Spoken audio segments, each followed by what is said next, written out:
Theresa. Hi, Beverly. So excited to have you on my platform. Theresa has become a dear person in my life. And I said, I'd have to introduce you to my tribe. So, Theresa, I'll let you formally introduce yourself, and we're going to talk about the art of love.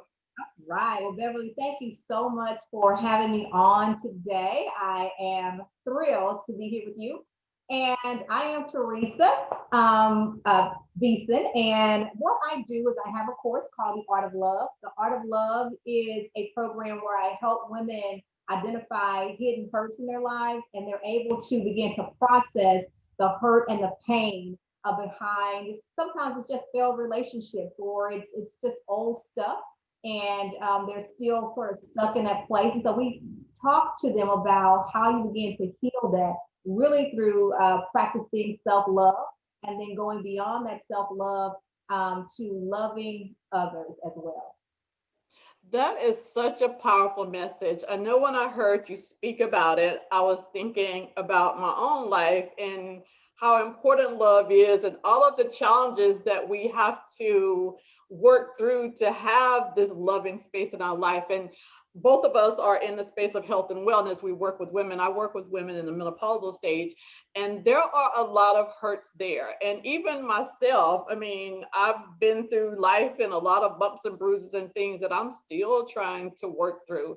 And for you to have a program specifically on the art of love, how did you come about doing that? And like, how do you see this impacting women?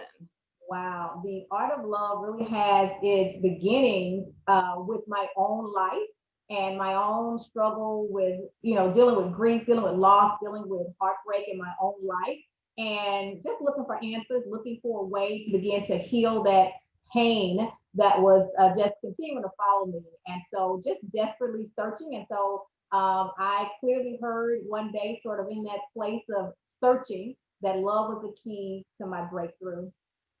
I had no idea what that meant at all, and just sort of jotted it down in my journal. And then fast forward some years later, I'm in this place again, having lost my mom, having just had a new baby and gotten married. I had a lot of emotions going on, Beverly. And so I was again searching for answers and just trying to find peace again in my life. And I just remembered love is the key to your breakthrough. So then I began searching, trying to figure out, okay, well, what exactly is that? And so it sent me on this journey to try to figure that out. And so I'm reading books on love, I'm reading the scriptures on love. And I'm like, this is still not working for me. And I'm like, okay, God, if you are telling me that this is it, you got to show me how to do it. And that's literally how I came up with the steps. Came up with identifying, really trying to understand what love is. We talk about it all the time, but just learning what love really is and really trying to get that down in my heart to understand. And so I'm still working on that, Beverly. Okay, still working on that. And so just sort of walking through identifying those areas, and a lot of times we have attitudes, we have bad attitudes. I had a bad attitude, and those attitudes and perceptions can get in the way of us being able to heal and move forward. And so that was some of the stuff that I had to identify in my own life and begin to work through. Mm-hmm. And that's kind of how the art of love was born, just out of my own need and desperation for answers and healing. Wow, that kind of sounds like my path going through this health and wellness space of navigating menopause. It's like you go to the doctor, they have one answer. Here's a prescription. It's just like, well, I don't want a prescription. I want to know what's happening. I want to understand this. I want to work through this. And you have this rabbit hole experience where you're looking at everything, you're consumed in finding out how to work through it. And love being one of those things that you think is so easy, but there's layers of things that happen in our life, and it makes it difficult to kind of tap into just love. And especially like as women, I would think that we've kind of put things in the back burner to just keep dealing with life and the kids and situations that, like, when you sit down and you think about love, it's just like it takes a lot to uncover and get in there and deal with it. And then when you deal with it, it's just like, oh, it's got to be very emotional. Like, yes. So the tears will come, right? The tears and the digging through and the understanding and trying to figure things out. And I think sometimes we can put a lot of energy into trying to fix ourselves. And I remember finding myself there and then getting to a place to understand that I don't need to fix me. I'm fine just the way that I am, but I do need to change how I respond to things that have happened in my life and respond differently to how things are showing up currently in my life. And so basically, detaching a lot of the emotion that's tied to our past experiences, because that's usually what it is. It's our experiences and the emotions that are tied to that, whether it's anger, whether it's fear, whether it's just unforgiveness, it's hurt, it's pain, it's disappointment, whatever's tied to those memories or experiences that we've had, and just looking at how I began to dissolve some of that stuff tied to these things. And so I think that becomes the work. So it's not necessarily trying to fix yourself, but just going back and doing the work, and even doing the work just moving forward. So that is what I found for myself. But yes, it is a lot of work. I remember I had a class once and I had a lady who said, she came in and she said, I don't want to cry. I do not plan to cry in this class. I would be like her, like, no, I don't want to cry. I will not be crying in this class. But the funny thing is like when we get down, I think tears can be so healing and such a relief, and a release for us to begin to unpack a lot of stuff that's just sort of buried down in there. So tears become very healing. And so I would say to ladies, just cry with a purpose, not crying to feel sorry for yourself or bad about, a situation that's occurred in your life, but cry because you're trying to be set free, cry because you're trying to heal and move forward. So is that something that you see show up when women really look at the situation and try to move into that healing, that these tears show up as cleansing and healing? Because as I'm hearing you talk, I can kind of feel myself emotionally like, yeah, I can see where a good cry can help you. Like, oh, I'm over it. Yes, I sometimes think it's necessary, and there are people who don't like to cry. It's just not a part of their personality for one reason or the other. A lot of times, what they've been taught growing up, or they were taught, you have to be tough, and you have to suck that in, and you have to hold that back. But I think that the tears they represent our pain. They represent the cleansing. They represent the releasing of sometimes that pent up energy that's around those different events that we've had happen in our lives. Mhm. Wow. So is journaling a part of that process too? Because I find that sometimes when I'm going through something, like I might feel a cry, but it's just like, I just got to get this out of my head. And I'm just writing and writing and writing. Like that's kind of cathartic for me in some Yeah, respects. And I was just wondering in your program if yeah, that's something that a tool that absolutely. you use. First of all, in the program, I have a book that goes along with the program. It is same title, The Art of Love, Healing for a Woman's Soul. And it is a workbook. So you're going to be working in that workbook. But I also, along with that workbook, encourage women participants to get a journal, whichever journal you want, and you write and Mhm. you process whatever's coming up for you as you go through this class. Because I agree that the words coming into our minds and then coming across the pages that, through our pencil or pen, putting those words to paper, I think is very cathartic and very healing. So journaling is always something that I highly recommend that women working through this process do. Mhm. Mhm. So I think answers come when we're writing that don't come necessarily when we're talking. Correct. Mhm. Correct. I've heard people refer to it as like automatic writing. It's just like you have so much in your head and you're trying to make sense of it, but you just kind of just flow and just write. I think there was an exercise that I did. I can't remember where when you sit down to journal, some people have a difficult time trying to journal or trying to get these things out of the head. And that the exercise was like start just writing anything. If you have to repeat the same sentence, but do it for 3 pages. And once Mhm. you move through 3 pages, either you'll get a release or you will get some type of insight, like something magical happens after 3 pages. Personally, I don't think I've Mhm.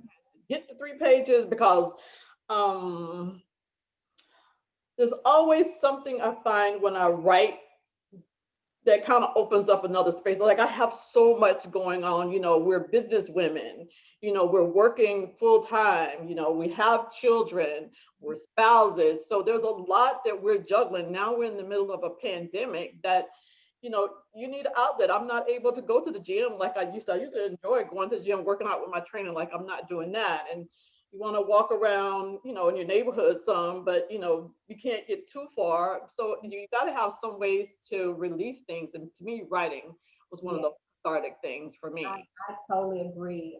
It was my journal that helped me tremendously. And then being able to, as you say, just sort of free flow writing and not being so concerned about what it looks like, what it sounds like. I think a lot of times people also get held up with somebody's going to read it or somebody's going to see it. And I think you have to get beyond all of that stuff too, so that you can do what you need to do for yourself, and not allow that fear, because again, that's fear of somebody seeing it or somebody, finding what you're writing. And but being able to free flow write, sometimes so much comes to you, and then being able to go back and look at that and process it, and even seeing, wow, finding answers sometimes to what in what you've already written, going back and finding answers, or finding something that is yet to even happen in your life, almost in a prophetic way, that writings, and when you look down the road and see, wow, this happened, because you're in a different space where your spirit is open and you're free and you're just flowing. And I think it makes a tremendous difference. Right. It's like the judgment is gone. Yes. Wow. That sounds so refreshing to be able to work through that and find yourself on the other side of that. I think you said hurt and fear is Mm-hmm. some of the components that you're trying to work through as well. I could definitely see fear as being a big thing for me because there's like all of these things you want to accomplish, but you fear that, this or that, all of these other things where if you just focus on, where's the love, how to get back to that center, then all of this other stuff kind of works out. I think we're kind of divinely guided to get to where we need to be. And there's no accident that you're here having this conversation about the art of love. I think women and all of those who may find themselves in the space of hearing this is something that we so need now. Absolutely. And Beverly, when I think about just where we are as a nation, and you look at all of the evil things that people say and people do, and you think, where is that coming from? That is coming from people who are hurt and wounded. That is coming from people who have unresolved issues in their lives, because there is no way that you could be operating in a place of love and light and spew those things out of your mouth. It is just not going to happen. High five on that, girl. That is the truth. That is absolutely the truth. Yes, and so I wish that people would stop and pay attention to what's flowing out of you, because what's flowing out of you is a sign of what's on the inside of you. Correct. And if ugliness and confusion and division is flowing out of you, that's what's inside of you. And I think that's a clue for us to stop and pay attention to how we're impacting the world around us. Am I bringing more darkness and craziness and division? Or am I bringing light, love, and joy? Am I really trying to make the world a better place?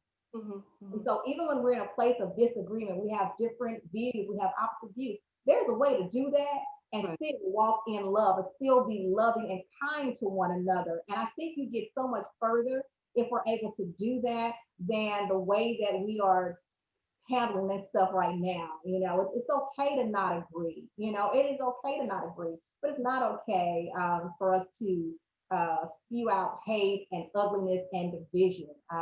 That is not love, and that does not bring healing to a nation. Does not bring healing to an individual. Right. It's very ironic you talk about the division and the healing. I find that, we're practically days away from electing a new president or re-electing the president that's in. And there is a lot of anger, a lot of bitterness. I don't even like to talk politics with most people. It's Right. like before you can even talk about, hey, the election coming, you're like, oh, this position or that position. It's just like, oh, hold up, oh, no. Whatever the outcome is, we're still citizens of this country. And I And think that is so important. It doesn't, so your outcome, that becomes whatever, that becomes our reality. And how we respond to that is going to be so important. It's the ability to take and focus on what's happening right now, and how do we do that in a way that's best for everybody, best for this nation, best for your children, best for the people around you, best for your neighbors. Like, how do we do that and not show up, mean and spiteful and resentful and bitter? And we need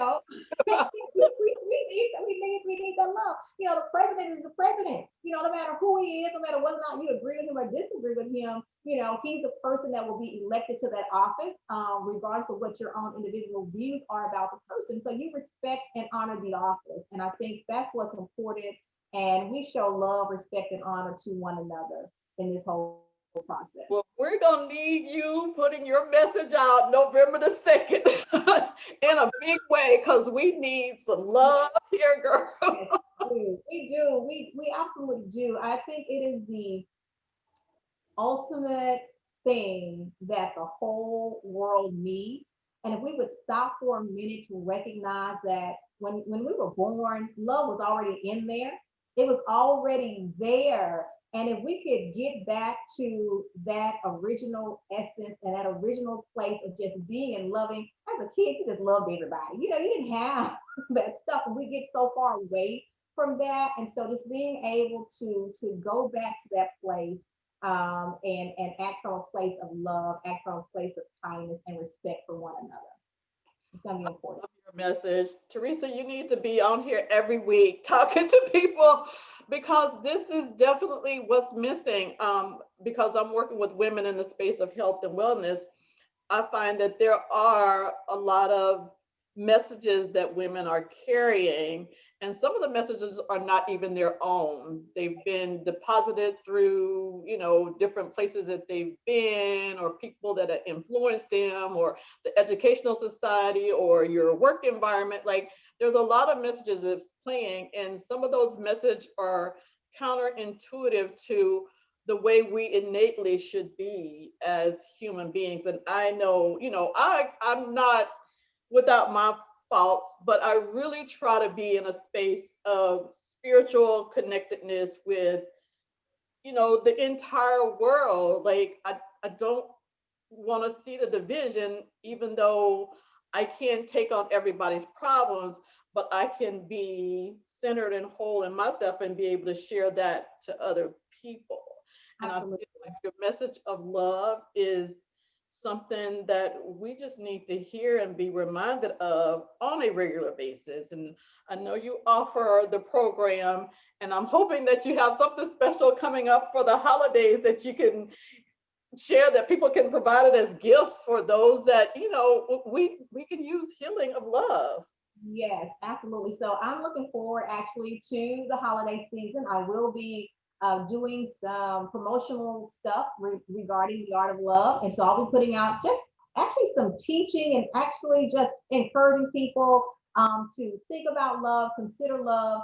And as we move forward into 2021, I do want to offer, I will be offering a 5-week package for individuals who would be interested in that, where we walk through 5 weeks of talking about understanding love and how you begin to apply that to your everyday life, how you begin to be the person. As you said, we all have our individual struggles, we all have our imperfections. And so we're not trying to become perfect, we're just trying to become a better version of ourselves. Absolutely. And so just looking at how can I be that better person, in the space where I have influence. And it does take us looking inwardly, to find those answers and to be able to shine that light in the midst of all this darkness. And so one thing that I know is that light flees. I mean, not light, darkness flees when light shows up. But Darkness flees when light shows up. And so if we're that light, in a dark place, that darkness has to go, because the light is going, when you turn a light on in a room, all the darkness goes away. And right. so if we can, take that and understand that, and that become that one person making a difference by challenging ourselves to do better, to think better, and to love better. Awesome. We are so in need of that in this season. We've been quarantined in our house now. What we're going on 8 or 9 months. So this is a way that you can go within, work on the principles of love. Theresa is the author and she's written about this. She's done several presentations. I was privileged to be a part of one, and she knows her subject and she delivers it so eloquently.